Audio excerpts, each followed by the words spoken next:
सर्वप्रथम वितराग प्रभु महावीर के पावन चरण कमलों में कोटि कोटि वंदन।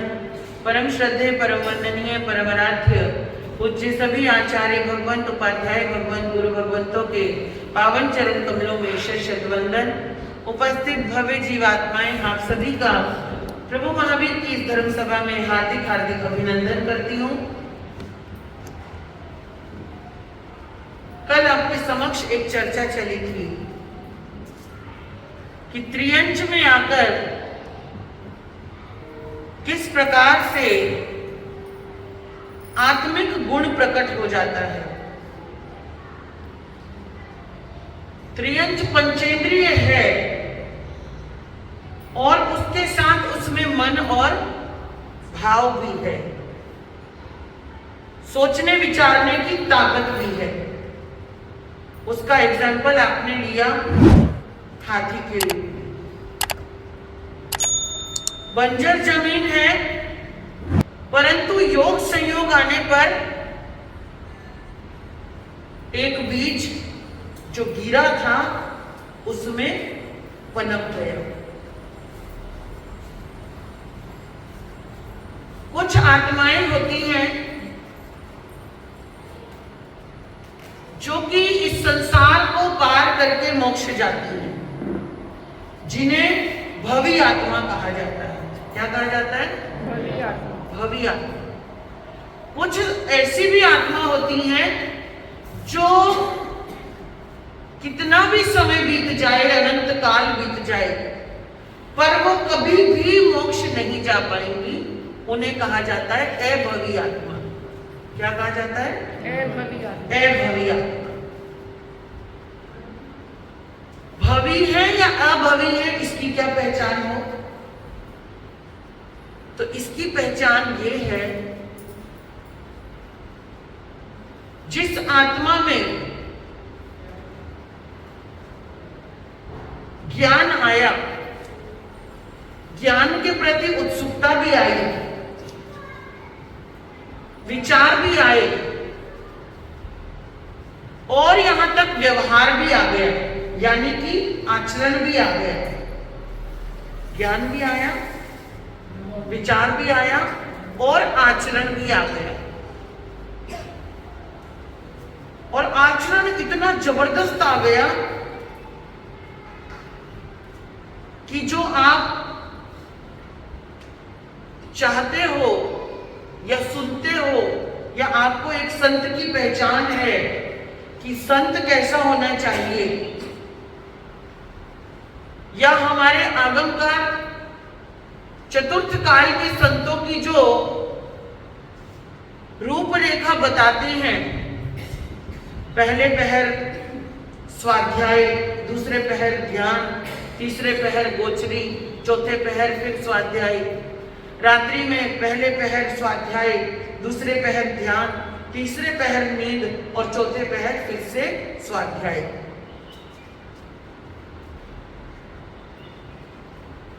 वो जीवात्मा बिल्कुल इसी के अनुसार चलता है और गजब की करनी करता है। ज्ञान में, पठन पाठन में, दूसरों को सीखने में सिखाने में, स्वयं के सीखने में सिखाने में सब कुछ बहुत अच्छा है। तप में, त्याग में, विरति में, हर चीज में बढ़िया A1। लेकिन शास्त्रकार कहते हैं, आगमकार कहते हैं, इतना करने पर भी वो आत्मा मोक्ष में नहीं जाएगा। जानते हो क्यों? क्योंकि उसमें श्रद्धा नहीं आई। क्या नहीं आई? श्रद्धा नहीं आई, विश्वास नहीं आया। देखा देखी उसने सब कुछ किया, कंपटीशन में उसने एक दूसरे को पछाड़ने के लिए हर मुमकिन कोशिश भी की और पछाड़ भी दिया। तपस्या में भी पछाड़ दिया, त्याग में भी पछाड़ दिया, संयम में भी। देखने वालों ने पल पल उस आत्मा को धन्य धन्य भी बोला, लेकिन वो खुद में क्या है, क्योंकि हम दूसरों की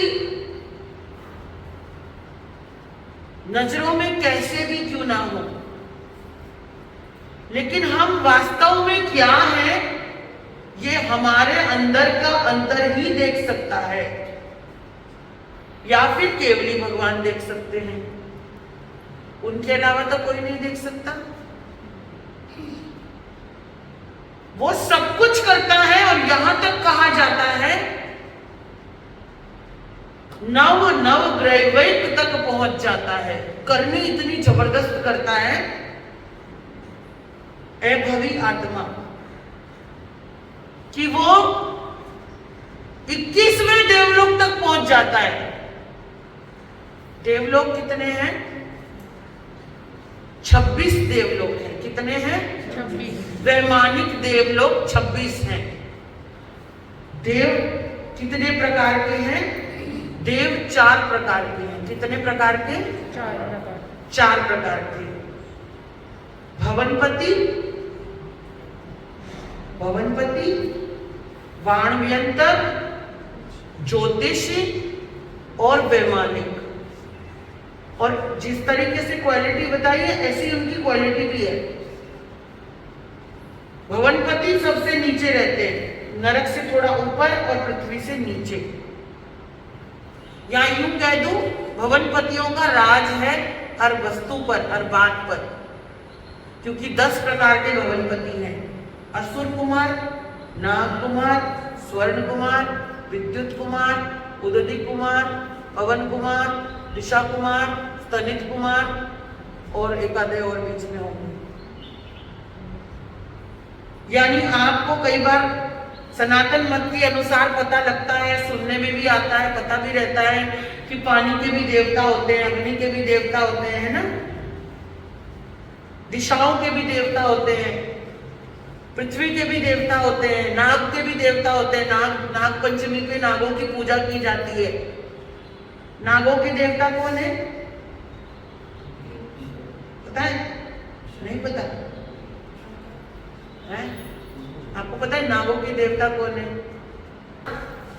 धर्मेंद्र पद्मावती।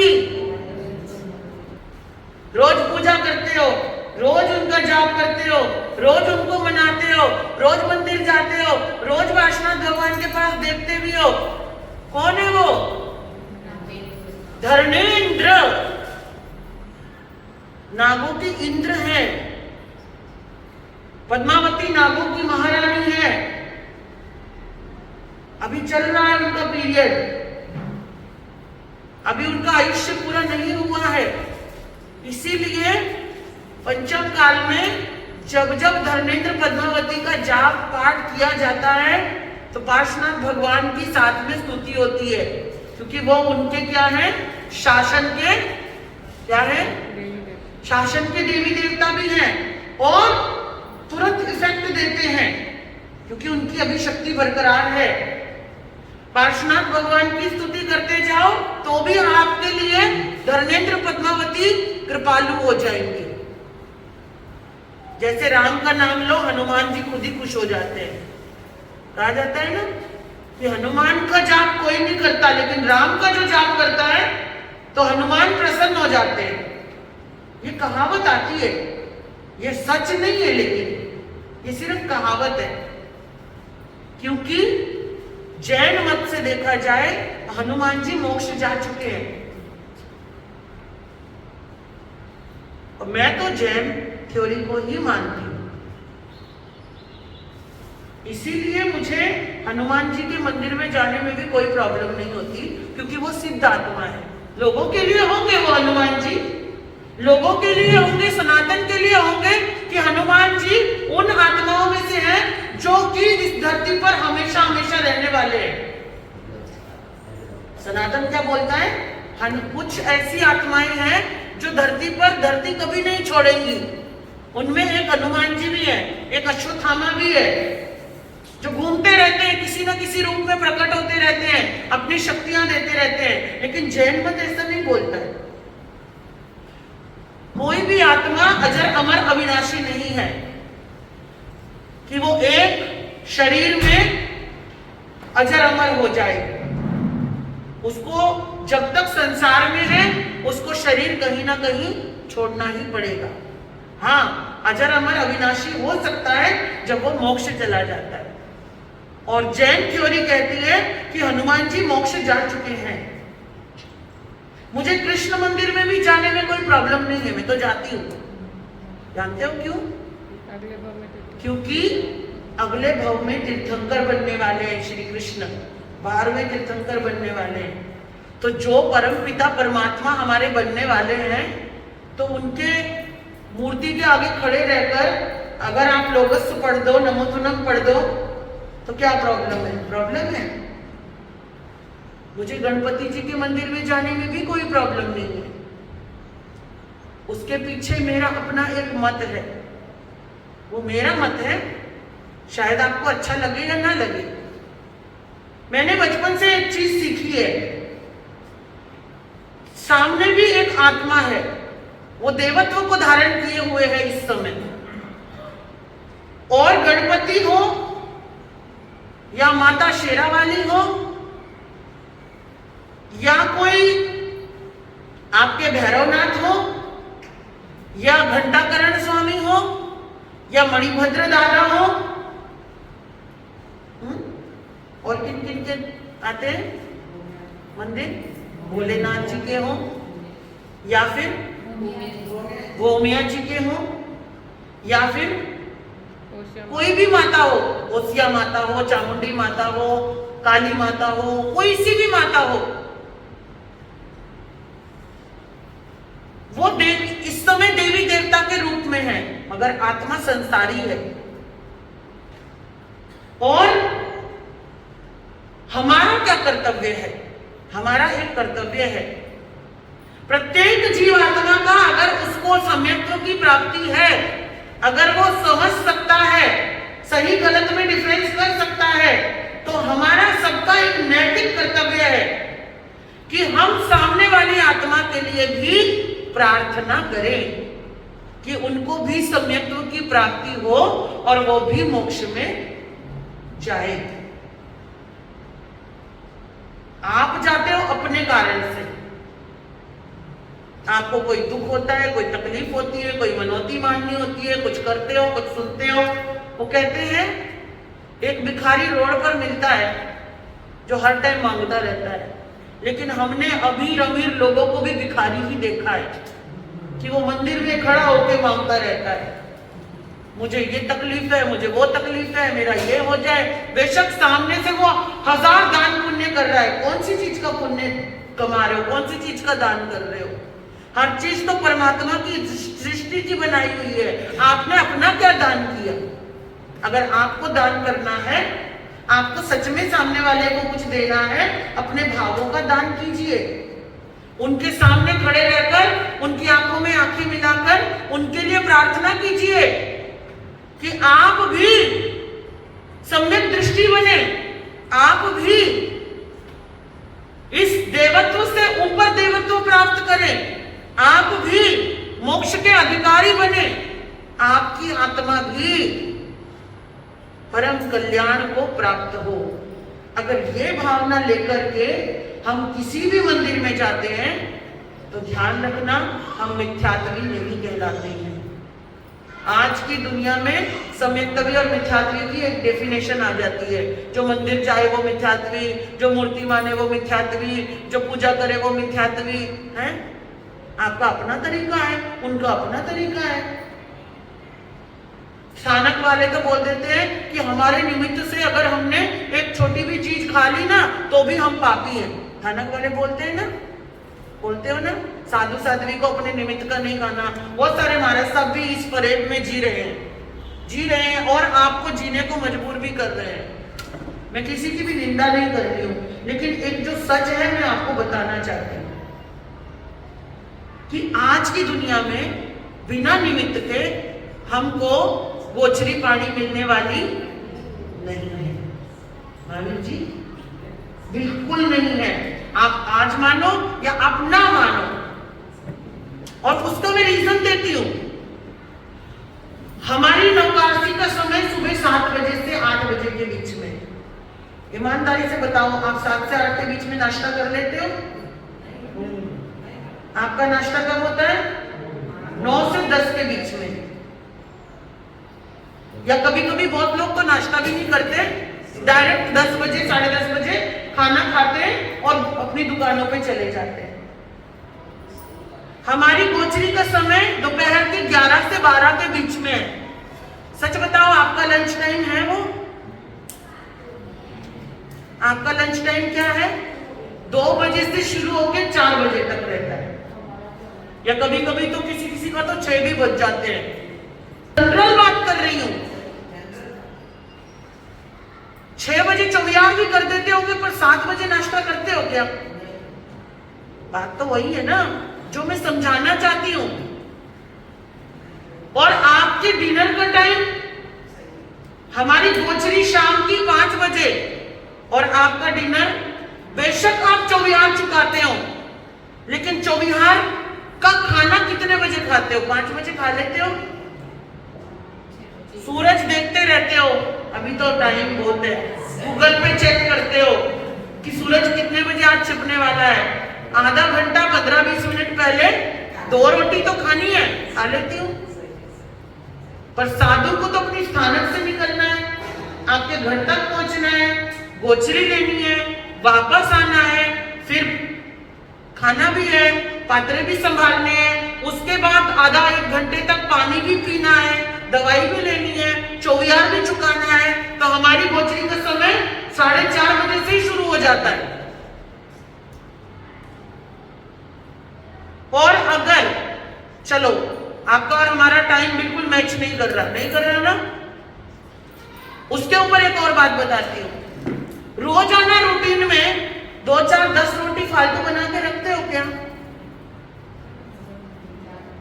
क्योंकि आपकी काम वाली बाई भी ठंडा खाना नहीं लेके जाती। वो कहती है इतनी मेहनत कर रही हूँ बाई जी, 2 रोटी गरम गरम खाऊंगी अपने घर जाके, या आपको खिलानी है तो गरम रोटी खिलाओ, ठंडी रोटी मेरे किसी काम की नहीं है।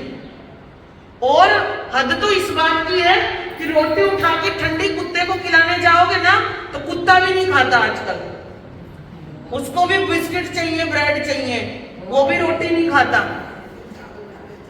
फिर गाय के लिए, चलो गाय खा लेती है, लेकिन गाय कितनी गलियों में आजकल घूम रही है, बहुत मुश्किल से मिलती है, ढूंढनी पड़ती है। और रोज तो आप ये जोखिम उठाओगे नहीं ढूंढने का।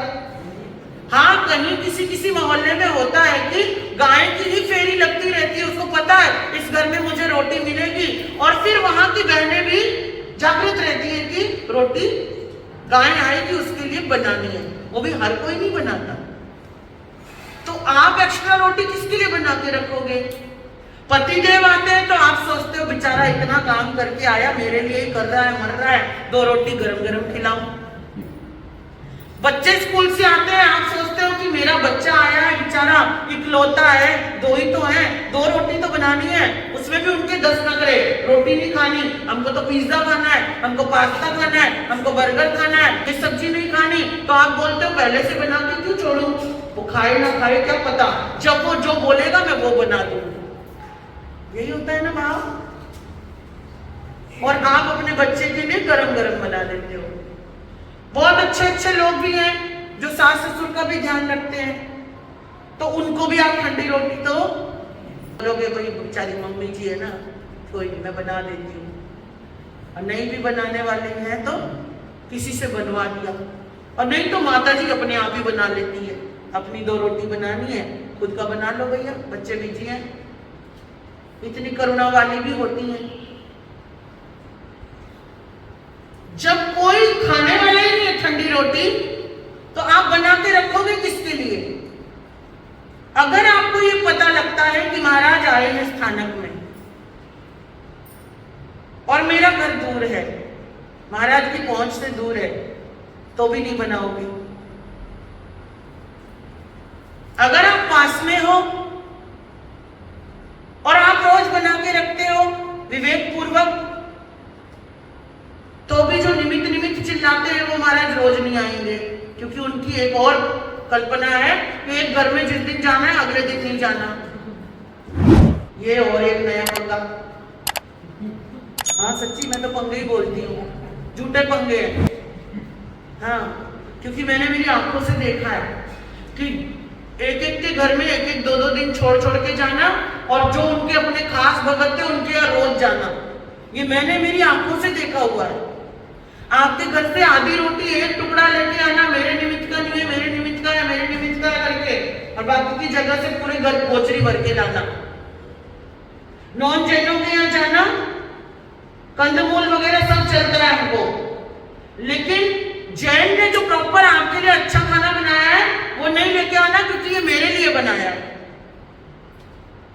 और आप उनसे भी बढ़कर हो, आप उनसे भी बढ़कर हो। आप क्या करते हो? भाऊजी भूखे रहे, भाऊजी भूखे रह जाए, बेचारे इतनी मुश्किल से आए हैं, मैं थोड़ा सा झूठ बोल देती हूँ, भाऊजी हमने तो अपने लिए बनाया था, भाऊजी मैंने तो अपने लिए ही बनाया था, मेरा बच्चा खाने वाला है, मेरी माँ खाने वाली है, मैं खुद खाने वाली हूँ। खाने वाले थे क्या सच में? बनाया किसके लिए था? यही सोच के बनाया था ना, महाराज जी आने वाले।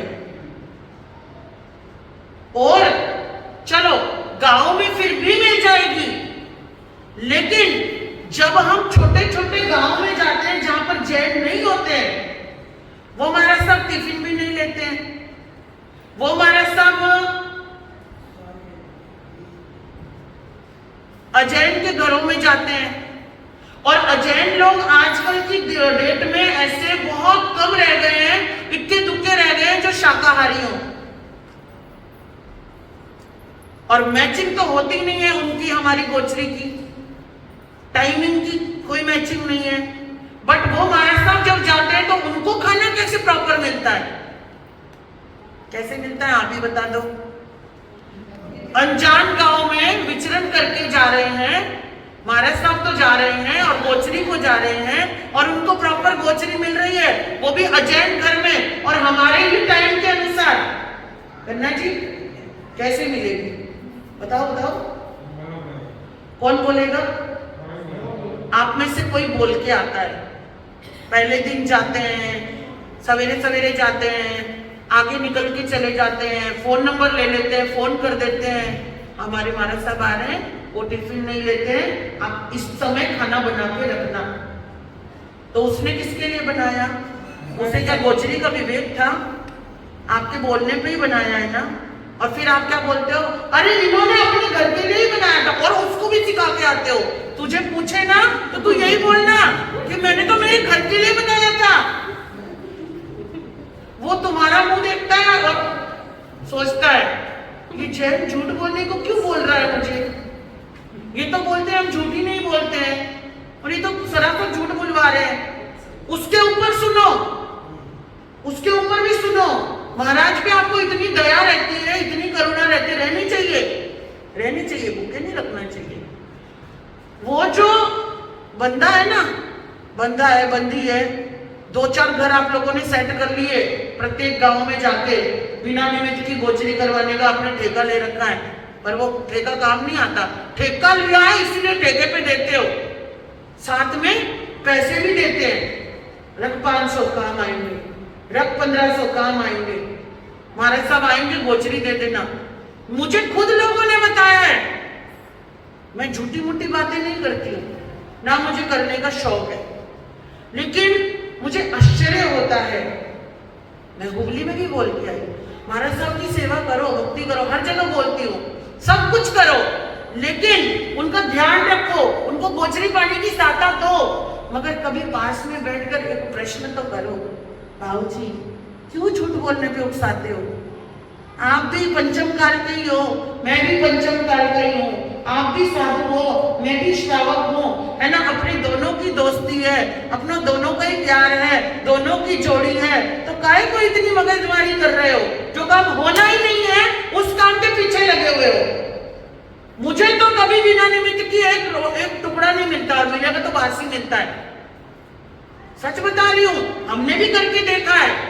हमने सोचा महाराज जी को तो रोज मिल जाता है, हमको भी मिल जाएगा, हम भी गए, नहीं मिला। क्यों? क्योंकि क्योंकि उसके लिए पहले से प्रिपेयर किया गया था। अपन तो ऐसे ही घुस गए, प्रिपेयर करके जाते तो पक्का मिलता, हमको भी मिलता कि नहीं मिलता। तो जो प्रिपरेशन है वही तो निमित्त है, समझे क्या? जो प्रिपरेशन है, आज महाराज साहब इस गली में आने वाले इन घरों में आए थे, ऑटोमेटिक महाराज साहब को पता है कि आज आई हूं तो कल नहीं आना है मुझे यहाँ, तो दूसरी गली वाला तो ऑटोमेटिक बनाएगा, भैया आज तेरी गली में आए, कल मेरी गली में आने ही वाले, पता ही है। ये प्रैक्टिकल है। आप खुद भी झूठ बोल रहे हो, साधु आपको झूठ बोलने पे मजबूर कर रहा है, आप सब कुछ कर रहे हो। एक महाराज साहब मिले हमको, हम भी विहार कर रहे थे, वो भी विहार कर रहे थे, वो पीछे से आ रहे थे, हम एक जगह ऑफिस में रुके हुए थे और मुझे पता लगा कुछ भाई उनके आगे आगे आए, भाई नहीं एक्चुअली हम जिस गांव में रुके थे उस गांव का महिला मंडल हमारे दिन में दर्शन करने आया।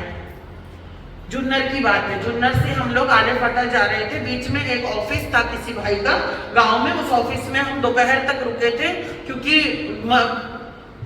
गुरु समर्थ का कोई मंदिर था, उसमें हमको जगह नहीं मिल रही थी। तो महिला मंडल आया और मतलब उनकी जो लीडर थी, महिला मंडल की जो अध्यक्षा थी, वो थोड़ी अच्छी थी, बोल्ड थी।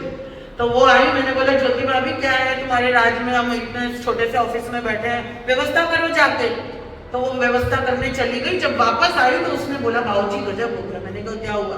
भाऊजी 2 संत आ रहे हैं और उन दोनों संतों का बेला था और अभी तक उनका पारना नहीं हुआ, दोपहर के 2 बज रहे थे। तो मैंने बोला बाप रे, और गर्मी, बेतहाशा गर्मी, मार्च एंडिंग। तो मैंने बोला मैं क्या करूं बताओ? तो बोले कि आपके पास पानी है? मैंने कहा है लेकिन वो नहीं लेंगे। तो बोले कोई नहीं, आप तो संत हो, आप तो साधु हो, साधु का साधु ले ही सकता होगा। मैंने कहा हो सकता है ले सकता होगा।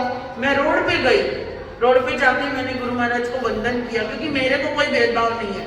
मेरे लिए जितने भी संत हैं, फिर वो मंदिर वाले हो, वो दिगंबर हो, वो श्वेतांबर हो, स्थानक वाले हो, किसी भी संप्रदाय के हो, संत है, पूजनीय है, साध्वी भगवंत है, पूजनीय है। मैं बाहर गई, मैंने उनको विनंती करी बाबूजी हम आपके निमित्त से नहीं है, हम अपने लिए लाए हुए पानी है, ढोवन पानी है, राख वाला पानी है, आप ले लो, वापर लो, आपका पारना है मैंने सुना, और अभी तक व्यवस्था नहीं बनी है, गोचरी नहीं मिली है। तो क्या बोले हमें नहीं कलपता, हमें नहीं कलपता। मैंने कहा ठीक है। एक बार विनय पूर्वक पूछा, नहीं कलपता, आप अपना एटीट्यूड दिखा रहे हो तो जाओ फिर। 2 बार विनती करी मैंने, नहीं लिया, चले गए।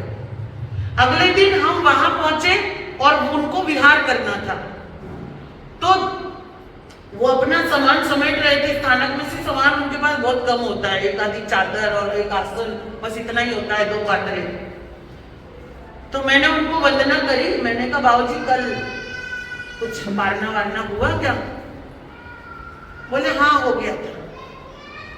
मैंने बोला पानी मिल गया था? क्योंकि 2 तो उस टाइम भी बज रहे थे, 25 किलोमीटर चल के आ रहे थे। तो बोले हाँ मिल गया था। मैंने बोला बाबूजी पानी कहाँ से लिया आपने? तो बोले नहीं मिल गया था, हमारे ने वो हमारे मतलब का पानी मिल गया था। मैंने बोला पोछे का पानी लिया? बोले नहीं नहीं, बीच में ही मिल गया था। वो गोल गोल करने लगे मुझे। मैं भी पूरी तैयारी करके गई थी, ऐसे ही नहीं गई थी मैं। मैंने बोला बाबूजी गन्ने के जूस वाले के पास आपने पानी लिया, तो मेरा मुंह देख रहे हो, ना हाँ बोले ना ना बोले। तो मैंने बोला बाबूजी मैं जब आपको अपना पानी दे रही थी, जो कि आपके निमित्त भी नहीं था और साधु का पानी था, तो वो आपको कलकता नहीं था।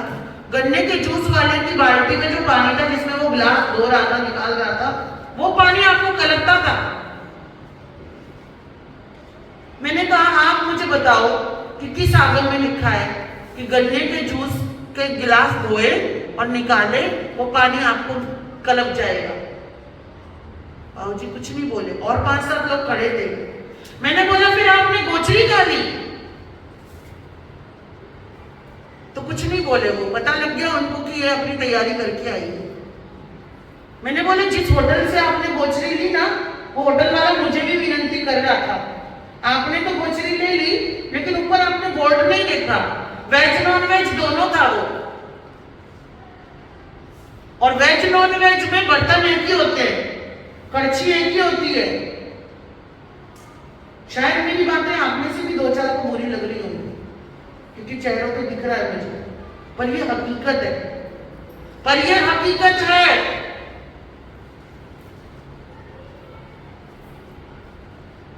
अभावी आत्मा, मैं ये नहीं कहती सब अभावी होते हैं, लेकिन शायद मैं भी अभावी हो सकती हूं, पर मैं हूं नहीं, और मैं होना भी नहीं चाहूंगी।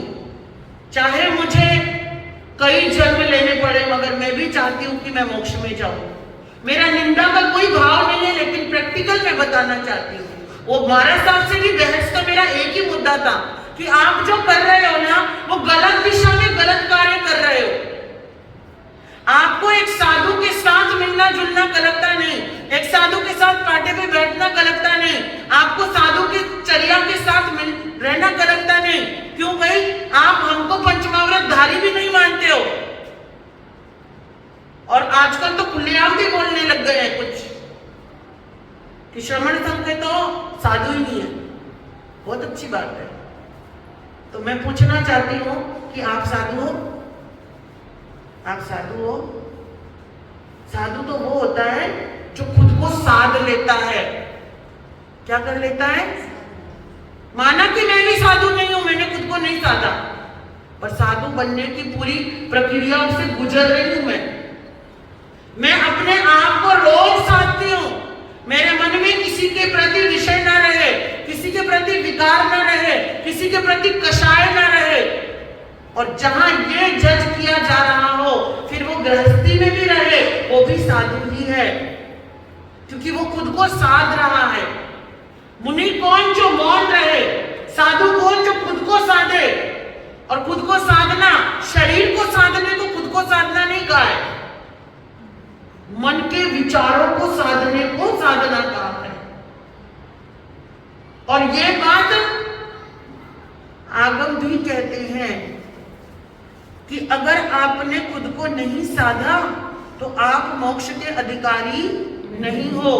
और अभावी आत्मा इतना पुरुषार्थ करती है कि 21वें देवलोक तक जा सकती है, मगर मोक्ष का अधिकारी नहीं बनती। फिर वो चतुर्थ काल के संत की तरह साधना करती है, चतुर्थ काल के संत की तरह उसके अंदर पूरी की पूरी क्वालिटी है, लेकिन फिर भी वो मोक्ष के अधिकारी नहीं है, क्योंकि उन्होंने जो चीज समझनी थी वही नहीं समझी। निंदा अगर हम किसी की कर रहे हैं तो सबसे पहला तो यही दोष है कि हमें स्वयं की निंदा करनी है, दूसरे की निंदा तो हमें करनी ही नहीं है।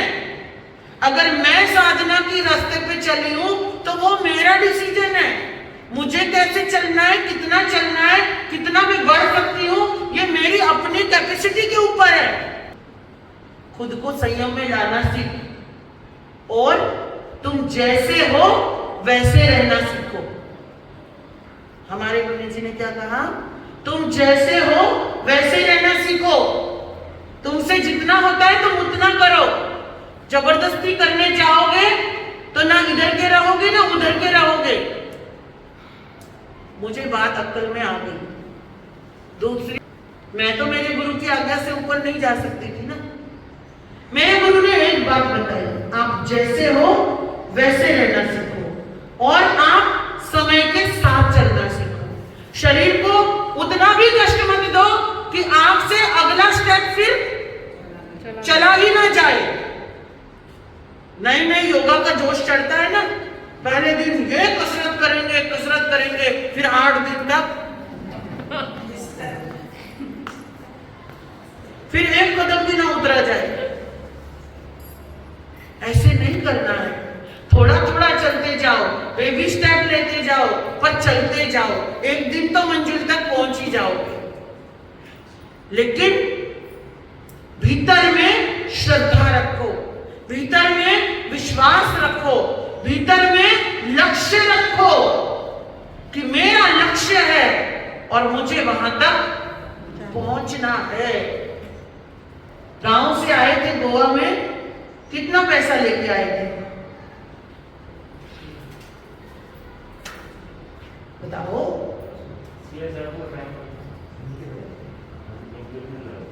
जितना आज है उतना था क्या? हाँ? उम्मीद भी नहीं थी, उम्र नहीं थी। जितना आज पैसा है उतना जब आए थे था क्या? और उम्मीद क्या थी? गांव छोड़ के आए हैं, कुछ कमाएंगे, कुछ बरकत करेंगे, कुछ बच्चों को अच्छी लाइफस्टाइल देंगे, यही उम्मीदें थी ना। और किसी के 5 साल, किसी के 10 साल, किसी के 15 साल बीते, मेहनत करी, या एक ही दिन में अगले ही साल आप बन गए थे करोड़पति, अरबपति। समय के साथ साथ बने ना। लक्ष्य रखा था तो पूरा भी हुआ कहीं ना कहीं। जो लक्ष्य लेके आए थे उस लक्ष्य तक पहुंच गए हो ना, और उसके बाद जो मिला वो और भी अच्छा बेनिफिट है आपको। अगर संसार के लिए पुरुषार्थ करने पर पहुंच सकते हैं मंजिल, तो परमार्थ में पुरुषार्थ करके भी पहुंच सकते हैं मंजिल। मोक्ष कहीं दूर नहीं है, लेकिन आत्मिक गुणों को प्रकट करने के लिए हमको उस स्थान को पहले सही करना होगा। एक आपके घरों में दूध वाला आता है या आप खुद दूध लेने जाते हो? आता है, दूध वाला आता है, तो किस में लेते हो दूध? भिगोने में, बर्तन में। तो वो बर्तन आप किचन से लेते होंगे, तो किचन से ऐसे ही उठा करके ले जाते हो दूध वाले के पास, धो के लेके जाते हो। लेकिन वो तो धुला धुलाया ही रखा था किचन में, फिर भी धोते हो, क्यों? रात को कोई जीव जाव ना हो, या फिर पहले से कुछ अगर कहीं थोड़ा बहुत धोने में रह गया हो तो उसको अच्छे से धो के देख के बर्तन को दूध वाले के पास लेके जाते हो, और उसमें क्या लेते हो? दूध लेते हो। और दूध लेने के बाद क्या करते हो? उसको रख देते हो गैस के बाजू में जाके, गैस पे रखते हो, और क्या कर देते हो? गैस चालू करते हो या छोड़ देते हो? ऐसे गैस पे ही तो रखना था, रख दिया, चालू करते हो। फिर चालू करके भी आप अपने कामों में लग जाते हो या वहीं खड़े रहते हो? वहीं खड़े रहते हो। हाँ, थोड़ी देर सिम करके रखते हो, 2, 4, 10 मिनट। उसके बाद क्या करते हो? सिम पे ही दिन भर चलता रहता है वो? नहीं, उसके पास आना पड़ता है, वापस तेज करना पड़ता है, वापस उबाल आने तक खड़े रहना पड़ता है। बाई चांस किसी को छोड़ जाओ वहां उबाल आने तक, तो ध्यान हट जाता है दूध पे से, या फिर भी रहता है दूध पे? फिर भी रहता है। कोई चौकीदारी पे खड़ा करके गए हो किसी को तो, पर आपका ध्यान कहाँ है? उस दूध पर ही है। दूध ना निकाल देना, अरे मोबाइल में मत लगे रहो, दूध पे भी ध्यान दे देना। ये वाक्य होते हैं आपके। और जब दूध गर्म हो जाता है, उफन जाता है, तो गैस बंद करते हो या नहीं? चलती रहती है, गैस बंद कर देते हो। दूध को गैस में छोड़ देते हो? नहीं, क्या करते हो? उठाते हो और साइड में रखते हो। गरम गरम भिगोना उस स्लैब पे ही रख देते हो, या उसके नीचे कुछ रहता है? स्टैंड रहता है। और फिर दूध तो उबल गया, स्टैंड में भी रख दिया, स्लैब पे भी रख दिया, उसके बाद उसको ढकते हो। क्यों? ठंडा करना है तो क्यों ढकना है? कुछ गिर ना जाए तो ढक भी देते हो। और जब वो ठंडा हो जाता है तो उसको वही पड़ा रहने देते हो, फिर फ्रिज में रखते हो। क्यों? ताकि वो फट ना जाए। एक दूध की सुरक्षा के लिए आपने इतनी प्रक्रिया की। आत्मा भी वही दूध है, आत्मा भी वही दूध है। जिसको एक कण भी लग जाए किसी और बात का, तो वो फट सकती है, खराब हो सकती है, उसका स्वाद बिगड़ सकता है, वो बेरंग हो सकती है, वो किसी काम की नहीं रह सकती। समझ रहे हो? बैठ अकेला 2 घड़ी, कभी तो ईश्वर ध्याया कर। बैठ अकेला 2 घड़ी, कभी तो ईश्वर ध्याया कर। मन मंदिर के काफिले, झाड़ू रोज लगाया कर। मन मंदिर के काफिले, झाड़ू रोज लगाया कर।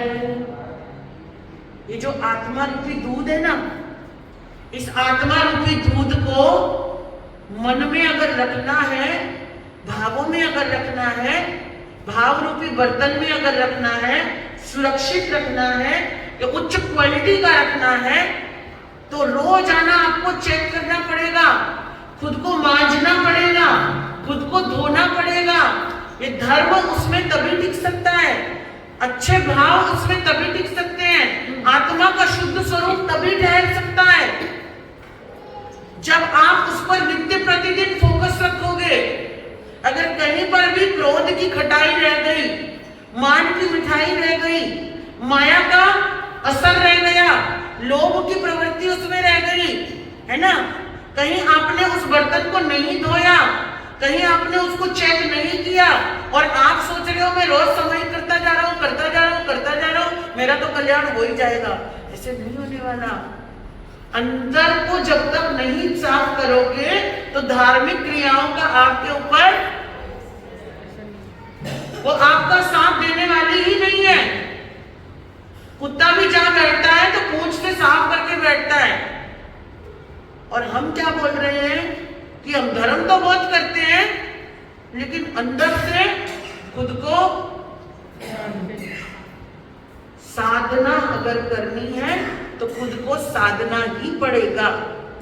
और साधने के लिए क्या क्या करना पड़ेगा उसकी बात हम कल करेंगे। आज बज गए 10 और घड़ी कहती है बस।